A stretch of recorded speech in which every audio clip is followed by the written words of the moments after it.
Hi, I'm Rosh from Energy Matters. Welcome to our podcast, Road to Zero, where we dive headfirst into all things renewable.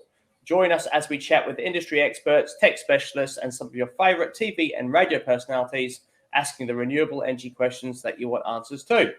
Our goal, a zero carbon future. In today's episode, we're delighted to be catching up with Jason Venning, Country Manager of Fimer Australia. Jason, how are you this morning? Good, thank you, Rosh. Yep, nice to be with you. Going well. Likewise. And the first, I just want to say thank you very much for your time this morning. I know things are incredibly hectic leading up to Christmas, firstly, but secondly, there is a lot going on in the industry at this particular time, which we'll cover off in a few minutes. Okay, but before we do, Jason, just tell me very quickly a bit of background about Fimer and their history in Australia. No problem at all. So Fimer is an Italian company, a family-owned company. So the company itself has been around for nearly 80 years. And Wow. In March 2020 was when they first came to Australia with the purchase of the ABB solar business. Since then, the last 18 months or so, Fimer's been establishing its own footprint in Australia. That's absolutely fantastic. I mean, as soon as I first heard that Fimer was an Italian company, what came straight to mind was, the Ferraris of inverters. So I'm hoping your team design a red Fimer. Well, actually, yes, we've certainly got something coming out next year that'll be available in red. So yeah, we can definitely fulfill that request. Mate, fantastic. I love it. And Jason, when did you actually join Fimer yourself? Well, I, like a lot of the team, we came across as part of the sale of the business. So you could say we were sold by ABB to Fimer. So I was with ABB previously, running the solar business, and then I came across as part of the acquisition. Oh, mate, that's so simple. So a very easy transition, and obviously perfect for Fimer as well. So they retain the intelligence and the IP as well. That's right, exactly. So they took over all the facilities, the people, the IP. So yes, they had a business ready to go. Oh, it doesn't get any better than that. And Jason, I mean, obviously there's a number of different competitors in the industry, but what three things would you say differentiate you from your competitors? Sure. So, I mean, a couple off the top of my head. So we focus very much on the made in Italy because we are one of the, last two at last count inverter manufacturers, brands that are still manufacturing in Europe. So we're proudly manufactured in Italy. And with that goes our need to comply with some of the strictest material sourcing and privacy regulations in the world. So when people buy a Fimer product, they can be assured that the products themselves are ethically sourced and manufactured, and that their data will be protected. Which is absolutely fantastic. Sorry, go on. No, I was just going to say, just moving on to the second thing, we also like to promote our warranty. So when we offer a 10-year warranty, we say full replacement warranty. So other competitors say 10 years, but what they really mean is 5 years, first 5 years, they'll replace your inverter.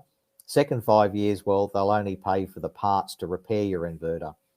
So you'll be potentially out of pocket with other manufacturers, whereas with Fimer, you'll have nothing to pay if your inverter fails in the warranty period. And last but not least, we are coming out with brand new products as Fimer, which will have the latest technology with a bit of that Italian design flair. So we certainly will be offering something unique in the market that will make us stand out from others.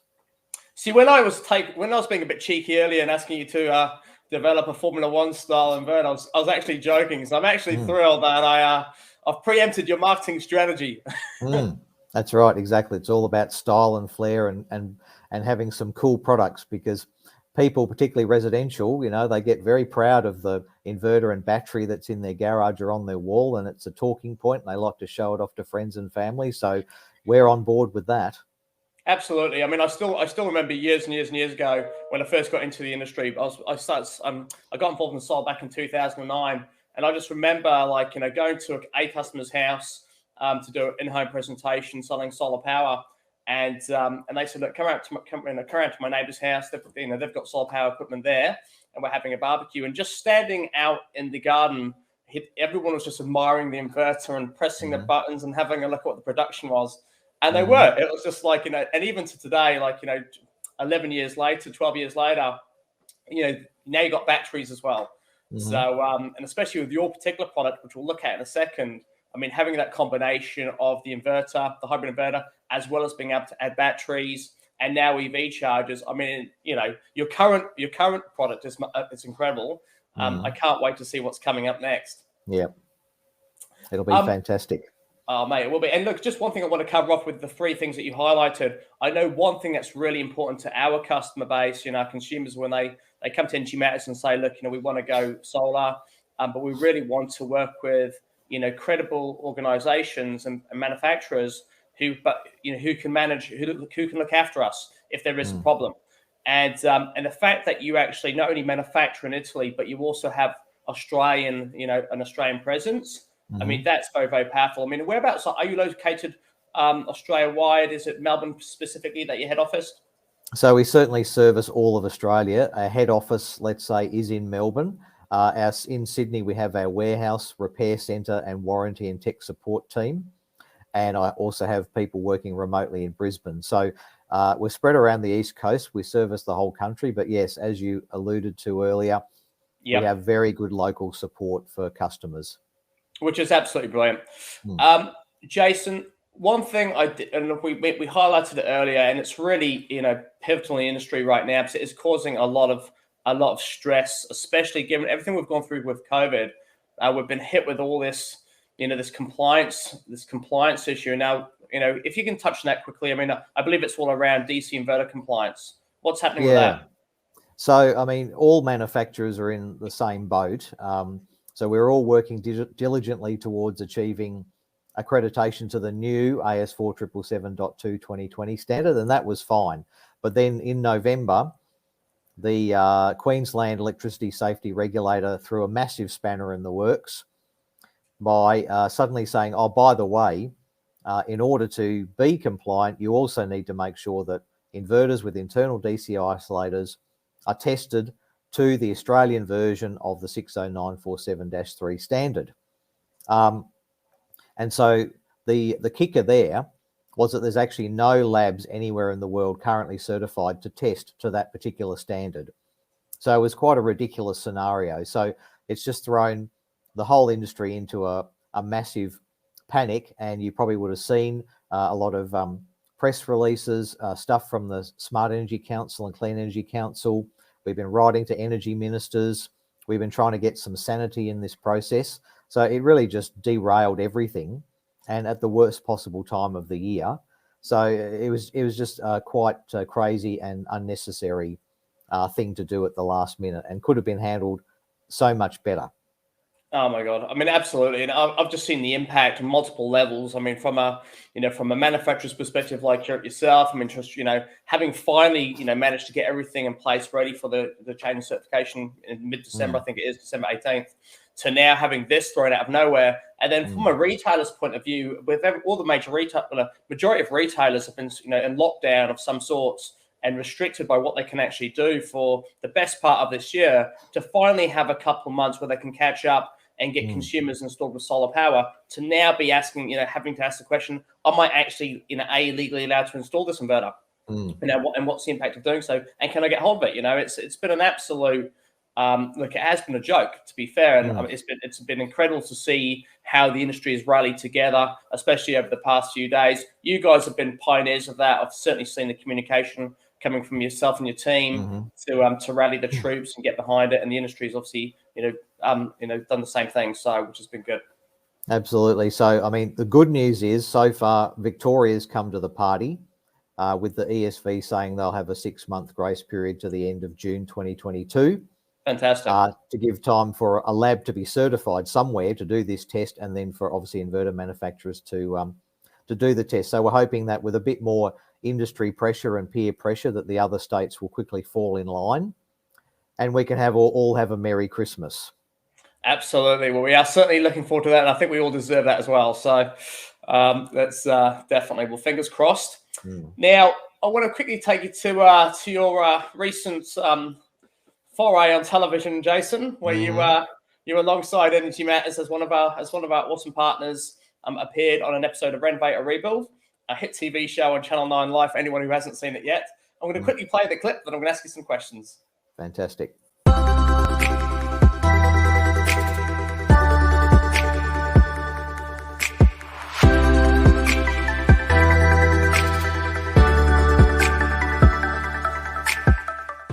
You were telling me, Jason, that the Fimer product, using the inverter connected to the battery, it keeps the... Explain it to me again. Well, basically the way it works is the inverter is not only converting the solar energy into electricity for your home, but it's also used to charge the batteries. So it's what we call a hybrid inverter in this case. And so it does the solar and the battery charging in the one box. And very simple system. It's a plug and play system. You can add batteries at any time, depending on your energy needs. And the other smart thing is, with the electric vehicle chargers that we manufacture, they can talk to the solar and battery system, and between them they can work out the best time to charge the vehicle based on the amount of solar you're generating or the amount of charge in the battery. So it's a really intelligent system that allows you to maximise the amount of renewable energy you use, for example, in your home or charging your car.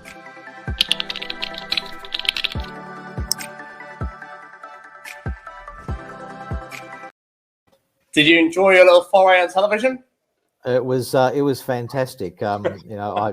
These things happen in life. You think things are never going to happen, and then suddenly they do.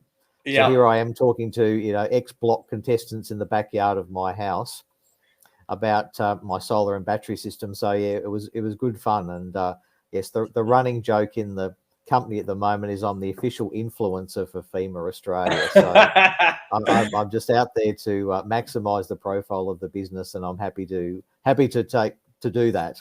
Oh, look, good man. And look, I absolutely 100% agree with you. I think you have to be flying the flag for your industry and for your brand at all times. And look, it's not easy. I mean, like a lot of people would see, jumping behind camera and being absolutely terrified. And in some cases, it is obviously a little bit nerve-wracking. I know I certainly, never assumed ever that I'd be doing anything like that. But once you do and you get quite comfortable, it's okay. And the great thing is, especially with the cast and crew of Renovate or Rebuild, I mean, such an amazing team.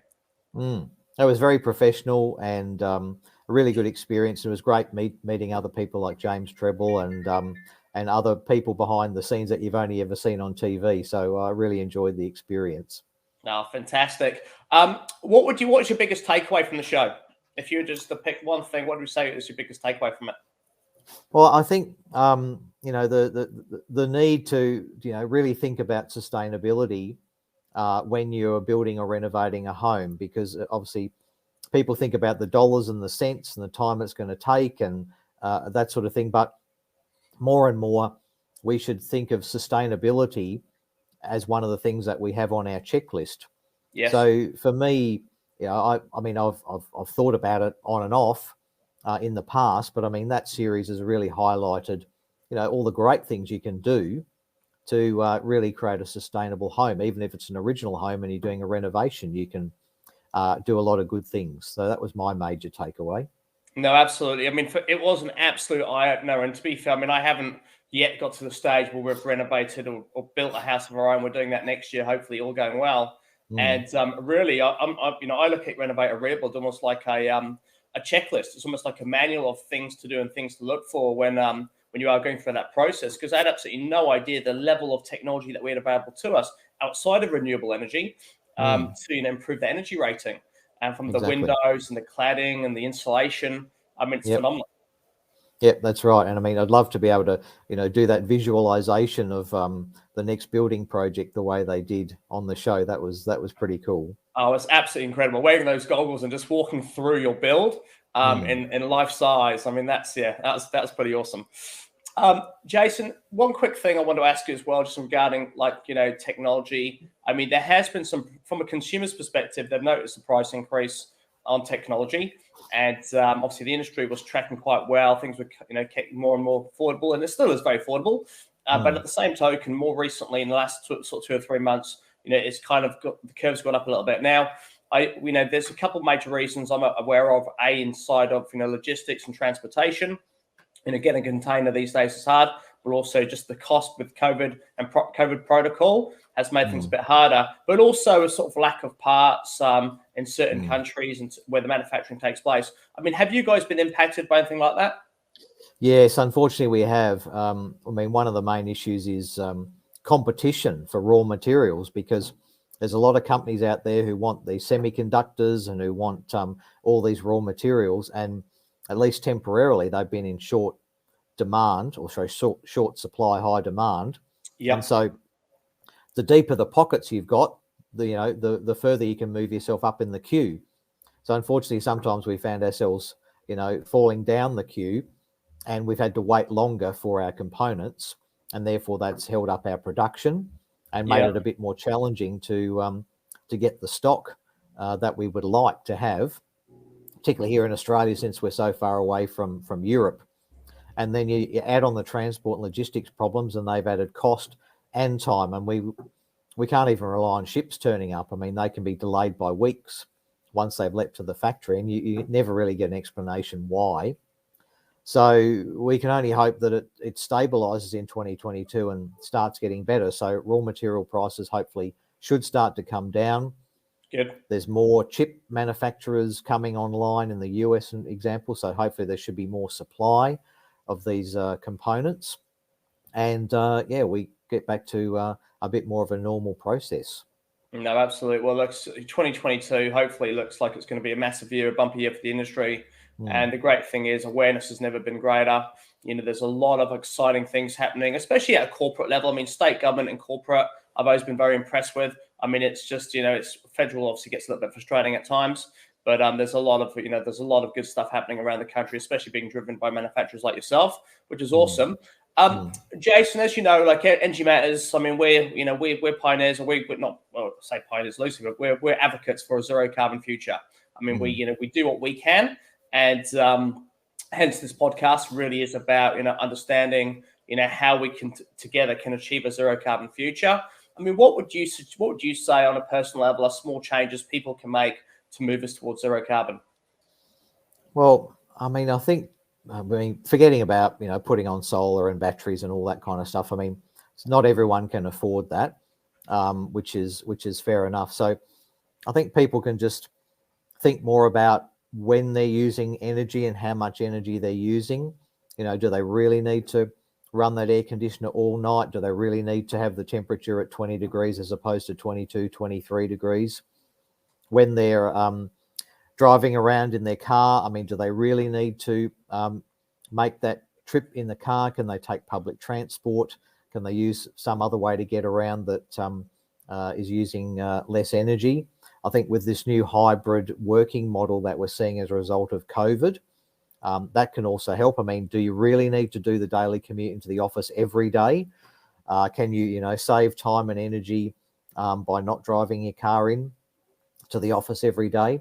So, I mean, there are these little things that people can do before you even get to thinking about investing in things like solar and battery. But obviously, that's the next step that really starts to have a big impact on how much energy that you use from fossil fuel generation sources, for example.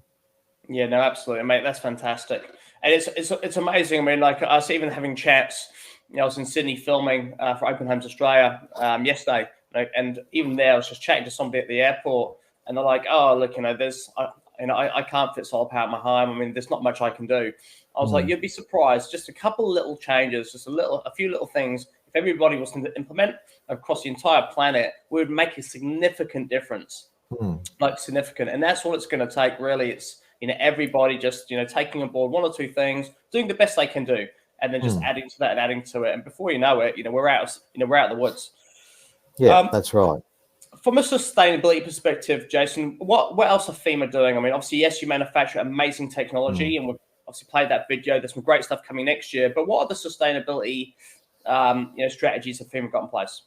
Well, I mean, we try and do some extra things. For example, in our electric vehicle chargers for the home, the AC wall box, the casing of the product is made entirely of 100% recycled plastic. Awesome. Also on our new inverter range coming out next year for residential purposes, The plastic parts on the inverter are again made of 100% recycled plastic. And also for our new range next year, every unit sold around the world, we will ensure that one tree gets planted for every inverter or battery that we sell next year from our new power range. So again, that's awesome. Relatively small things, but they do add up. And we're trying to reduce, our impact on the environment as well when we are manufacturing our products. No, that's very inspiring, Jason. Look, absolutely brilliant. And look, as I've always said to you, Fimer is one of those brands that since we first met and since our organisations first crossed paths, we're so inspired by you guys as a manufacturer and in terms of and as also as pioneers for this industry. The technology, the styling, the quality of product. It's phenomenal, and it's giving consumers the choice they've been, really craving for such a long period of time. So good on you, mate. I'm just hoping that this whole issue sort of blows over and we can get it resolved. And then 2022 is a very, very successful for yourself and for the organisation and for the industry on the whole. Yeah, absolutely. And it's great to work with partners like yourself at Energy Matters. And certainly for Fimer, I'm excited that we'll be releasing more new products next year. And sort of from, say, 12 months from now, we would have basically refreshed almost our entire string inverter portfolio with new designs and technology. So we really think they're going to make a big impact on the market, and our customers are certainly getting excited already, and we can't wait for them to be available next year. No, that's very exciting. Well, watch this space, Australia, and we can't wait to see what's in store for 2022. Jason, you take care. Have a very safe and merry festive period. Thank you. You too. Great to talk. And yes, look forward to catching up in the new year. Thank you very much. So, guys, before we finish up, just my regular Energy Matters spruik. Remember that you can get up to 3 free solar and quotes via our website and a free energy bill comparison at energymatters.com.au. Make sure you like and subscribe to our YouTube channel, and please follow us on our Facebook, Instagram, Twitter, and LinkedIn pages. Thank you all very much, and I hope you enjoyed today's podcast.